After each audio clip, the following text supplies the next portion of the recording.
네, 여러분 안녕하십니까. 많은 분들이 궁금해하시는 왜 정시로 고소를 했는데 아직도 피의자를 부르지 않고 또한 피의자 신문 조서를 작성하지 않느냐, 수사를 하고 있는 거 맞느냐, 이런 질문이 굉장히 많으십니다. 저도 의문이고 왜 그런지 그 자체가 의문이고, 일단 거기에 관련된 원리, 법, 그 다음에 구조, 그런 부분을 일반적인 부분을 설명을 드리고, 이 사건에 어떻게 적용되고 있는지 개별적인 부분도 설명을 드리겠습니다. 이제 그 전에 지식이라는 것이, 법 지식이라는 것이 국내법적인 그런 게 아니거든요. 그래서 많은 분들이, 훌륭하신 분들이 판사 생활을 오래 하시고 3, 40년 하셨다 하더라도 국내법만 해서는 한계가 있습니다. 법 지식은 국내법으로만, 실전법으로만 해결될 수 없는 거예요. 한 예로 관습헌법이라는 거 말씀드렸죠. 8대1로 헌재에서 관습헌법을 인정했다. 그 전까지는 논의가 거의 없었습니다. 국내에서는. 또한 대법원에서 저항권에 관해서 자연권은 인정할 수 있는데 재판 규범, 실정권으로서는 인정할 수 없다. 이렇게 예전에 우리나라가 20, 30년 전에, 그런데 외국은 그렇게 돼 있지 않거든요. 선진국들은. 따라서 헌재에서 통지단 사건 때 비교적 최근에 대법에 비교해서 그 이후에 바꿨습니다. 저항권 인정할 수 있다. 다만 엄격한 요건하 인정하는 거고, 통지단 사건에서는 이걸 적용하지 않는 거죠. 그래서 항상 제가 말씀드렸죠. 왼손엔 일반론, 일반성, 오른쪽에는 개별론, 개별성. 항상 일반과 개별을 같이 보셔야 됩니다. 따라서 헌재는 일반적인 거 인정, 원리 인정. 다만 통지단 사건에서 개별적으로 적용 부정. 대법원은 원리도 인정하지 않은 거죠. 이해 못한 겁니다. 저항권에 대해서. 그리고 장하준 책을 제가 다 봤는데 영어 논문도 다 보고 사회계약설이 허구라고 주장하시는 분입니다. 여기에 대해서 미국 경제학자들이 굉장히 비판이 많아요. 장하준에 대해서. 책을 덜 읽었다. 가장 부끄러운 게, 학자는 책을 덜 읽었다, 이런 말이 가장 부끄럽습니다. 근데 그런 소리를 듣고 있어요. 장하준이. 그 사회계약설을 부정하는데, 사회계약설을 부정하면 저항권도 부정하게 됩니다. 사회계약설, 저항권, 헌법, 인간의 권력과의 싸움, 이게 핵심이에요. 여러분, 경제학이든 이 세상의 모든 인문이 관련되어 있습니다. 여기에 관련되어 있는데 이걸 부정하고 시작하니 자기 썰풀 다 끝나는 거죠. 경제학 한다고 해놓고 썰풀 다 끝나는 겁니다. 그럼 진정한 경제학자들은 뭐 할까요? 여러분, 제가 설명드리겠습니다. 놀라실 거예요. 진정한 경제학자들은 사회계약설, 저항권 이런 거 부정하고 있는 게 아니고, 칼 막스 끌어와서 부정하고 있는 게 아니고 공식 만듭니다. 공식. 경제학자들, 선진국 애들은 다 뭐 한다? 공식 만듭니다. 공식. 그래서 제가 명제에 목숨하려고 했던 게 무슨 의미인지 아시겠죠? 이제 명제, 수학적 진실, 수학적 명제, 수학적 공식, 경제학적, 그리고 수학적인 거를 포함해서 서울대인가요? 경제학과에 앞으로 미적분 필수를 넣겠다. 얼마 전에 발표했습니다. 왜냐? 수학적 아니면 명제적, 논리적 굉장히 중요한 겁니다. 여러분, 인공지능 시대도 마찬가지고요. 이거를 다 무시하는 게, 좌파든 전체주의든 이런 전체주의 애들이 이런 걸 다 무시하는 거예요. 지식 자체를, 이런 명제를, 공식을 이해 못합니다. 이런 거를. 그래서 사회계약설 부정하고 있을 시간 없고요. 이거를 부정하고 이런 것 자체가 좀 황당해요. 지금 서구 선진국 사람들은. 그래서 구체적인 영역 사안에 대해서 공식 만들기 바쁩니다. 공식. 노벨상 다 이런 걸로 나오고, 기타 무수한 유명한 상들이 다 이런 거에서 나오지, 사회계약설 부정한다고 박수치고 하는 선진국 경제학자는 없습니다. 한국에서만 지금 엄청난 학자인 줄 알고 있죠. 논문을 읽어보세요. 논문 개쇼. 양도 적고 인용도 없고 진짜 좌파 애들만 따오고 개쇼. 따라서 저항권, 사회계약설 놓고 나오고, 저항권 나오고 사회계약설 다 나오지 않습니까? 여러분, 그냥 딱 구글을 첫 번째 페이지에 신빙성 있는 자료를 띄우는데 이렇게 띄운 겁니다. 구글이. 그리고 바그나 카르타스가 설명드렸죠. 1200년도에 있었던 일인데 이것이 인류 역사에, 서구 선진국들 모든 역사를 영향을 미쳤다. 근데 그 중에 핵심이 뭐다? 압수수색, 체포 압수수색. 이게 어느 정도의 의미인지 아시겠죠? 그 조국이 전혀 이해 못하고 있는 거. 검사 영장청구권, 기타 영장청구권은 뭐다? 이 정밀사건도 관련되죠. 지금 영장청구권이라는 것이 그냥 단순히 영장청구 이런 형사소송법석의 일개 제도가 아니고 헌법 전체를 아우르는, 인류 역사 전체를 아우르는 이런 문제였구나. 이해되시겠죠? 장하준도 조국도 지금 선무당들이 지금 엉뚱한 소리 하고 있는 겁니다. 그리고 증인신문 조서가 예전 작성되다가 2015년부터 법정 녹음 제도가 탄생해가지고 다 녹음을 해요. 이제는 미국 따라가겠다 이거죠. 미국을. 근데 하다 보니까 너무 힘들죠. 판사도 힘들고 속기사 참여관도 힘들고 하니까 이젠 또 요즘 뭐 한다? 요지로. 요지만 가면 무슨 문제가 생긴다? 비리, 조작, 왜곡이 탄생하는 겁니다. 그래서 정민이 아버님도 이런 얘기를 다 나중에 들으실 테고 지금 이미 들으셨을 텐데 갑자기 녹취록으로 할게요. 녹취록 빼고 모든 걸 다 잡는 녹취록을 빼고 요지록으로 갔으면 좋겠습니다라고 신청이 와도 우리 측에서 정민이 아버님 측이라든가 다른 측에서는 반대해야 됩니다. 모든 걸 다 빠짐없이 녹취를 하고서 녹취록을 만들어 달라. 요지로 갖지 말자. 이런 식으로 다투는 겁니다. 그래서 우리나라 법제도가 바뀌었다. 이런 게 다 미국 따라가고 있고 진술의 중요성을 깨닫고 있다는 핵심입니다. 여기 핵심 뭐다? 진술의 중요성을 깨닫고 있다. 진술 증거의 증거를 의미를 깨닫고 있다는 이야기입니다, 여러분. 그래서 재판 가시거나 변호사 만났을 때도 꼭 기억해 주세요. 법정 녹음에 관련돼서 막 요지를 하고 막 대충 하려고 그러면 거부하십시오. 그리고 빠짐없이 모든 녹취를 최대한 싸우는 겁니다. 판사랑 검사랑 변호사랑 예의 있게 정중하게.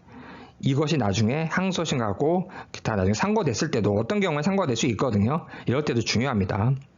뭘 빠뜨리는 게 문제예요, 여러분. 뭘 빠뜨리는 거. 진술 증거든 인적 증거든 물적 증거든 뭐 서류든 증거든 서류 한 장이든 진술 하든 문장 하나든 명장 하나든 빠뜨리고 조작하는 게 핵심입니다, 여러분. 이런 거를 주의하세요, 항상.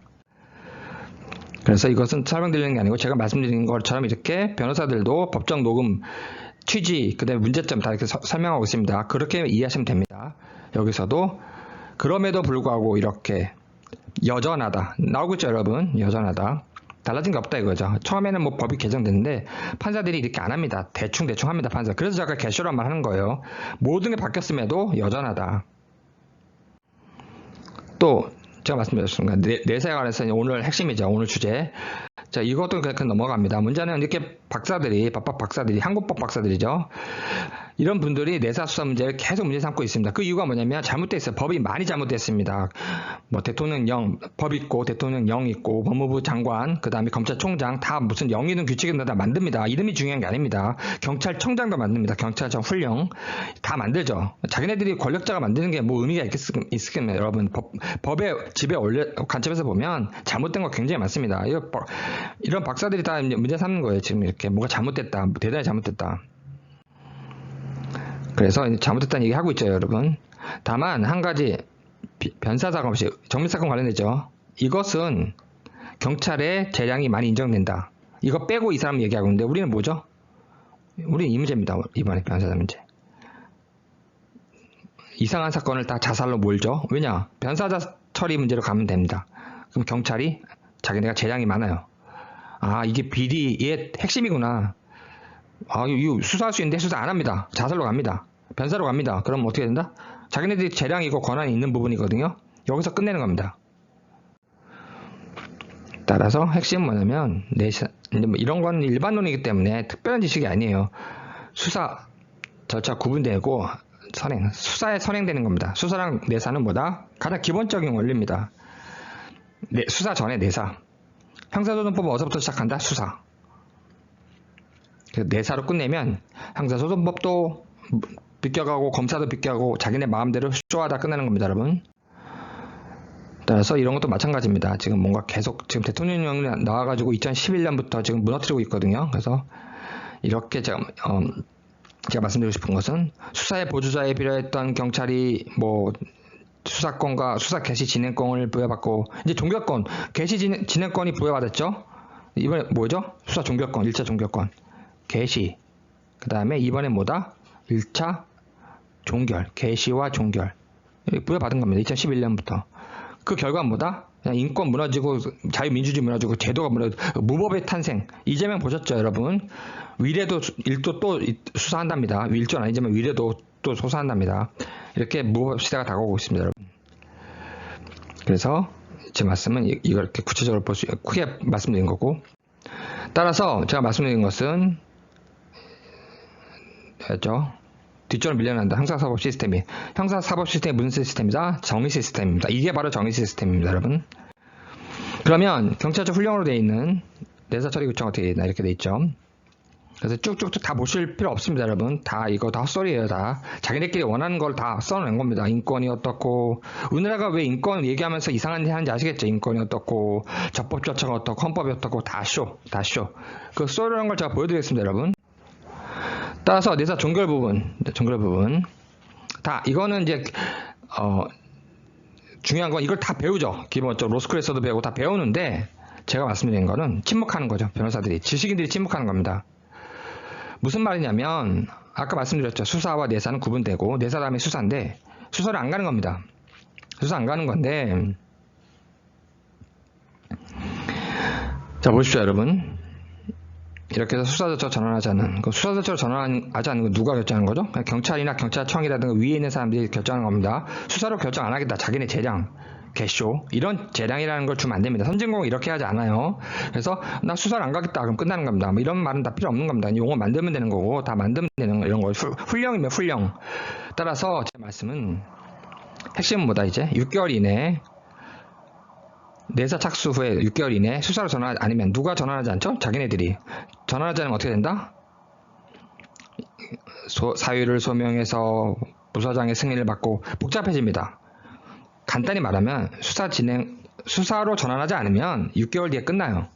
그래서 시간 지금 끄는 이유가 뭐다? 정민사건 6개월 지나라. 시간을 끄는 이유가 뭐다? 6개월 지나라. 수사 전환을 안 되는 경우는 어떻게 되죠? 이상한 편철되는 거 편철.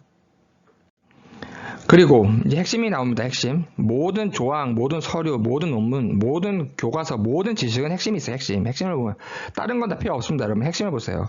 핵심이 뭐냐면 경찰청 훈령, 경찰 내사 관련 핵심은 뭐냐면 검사가 등장하는 경찰청 훈령의 핵심은 뭐다? 검사가 등장하는 검사가 등장해서 뭐냐면 이럴 경우에 검사가 넘겨라 이겁니다. 지체 없이 넘겨라. 이걸 안 하려고 하는 겁니다. 1차 종결권도 이거 안 하려고 하는 거고 모든 게 다 이거 안 하려고 하는 겁니다. 무법 시대에 검사 빼면 무법이 되는 겁니다, 여러분. 근데 지금 검사도 이상하죠, 요즘은. 따라서 일단 어떤 경우 다른 거 다 보지 마시고 1번 피의자신문조서 작성 안 하면 작성하면 어떻게 됩니다? 작성하면 넘겨야 됩니다. 검사한테 넘겨야 됩니다. 작성하면 그럼 작성한다 안 한다? 작성 안 한다. 안 넘기려고 또 2항의 2번 피의 혐의자를 출석 조사할 때 이때도 어떻게 해야 된다? 이때도 검사에게 제출해야 된다. 그래서 검사한테 제출 안 하려면 내사 종결 사건 목록 요지 이런 거를 검사한테 제출 안 하려면 어떻게 해야 된다? 출석 안 시키면 됩니다. 출석시키면 검사한테 제출해야 되거든요. 관련 서류들을. 그러니까 어떻게 해야 된다? 출석 안 시키는 겁니다. 피의자 신문조서를 작성 안 하는 이유가 뭐다? 검사한테 안 주려고 사건을. 피의자 혐의를 출석 안 시키는 이유가 뭐다? 검사한테 안 주려고. 6개월만 지나면 아까 말씀드렸죠. 자동으로 내사 편철돼서 수사로 전환 안 되는 거고 일부러 안 시키는 거고 6개월 기다리면 됩니다. 이제 어느 정도 쉬운지 아시겠죠, 여러분? 그리고 정민사건은 그러면 수사보고서는 다 뭐 있냐? 수사했냐? 수사 아닙니다, 여러분. 제가 계속 말씀드렸습니다. 내사한 겁니다. 수사 아니에요. 수사한 정도가 뭐다? 0. 수사로 전환도 안 됐어요. 내사하면 수사랑 기본 원리를 일단 아십시오. 다른 거 다 설명드릴 수도 있는데 다 필요 없고 기본 원리를 아세요. 내사에서 수사로 전환됐다 안 됐다? 안 됐다. 그래서 고소하신 겁니다. 아버님이 고소했음에도 불구하고 조서 작성 안 하고 있고 출석 안 시키고 있는 겁니다. 이제 아시겠죠 여러분? 왜 안 하는 건지. 감사합니다.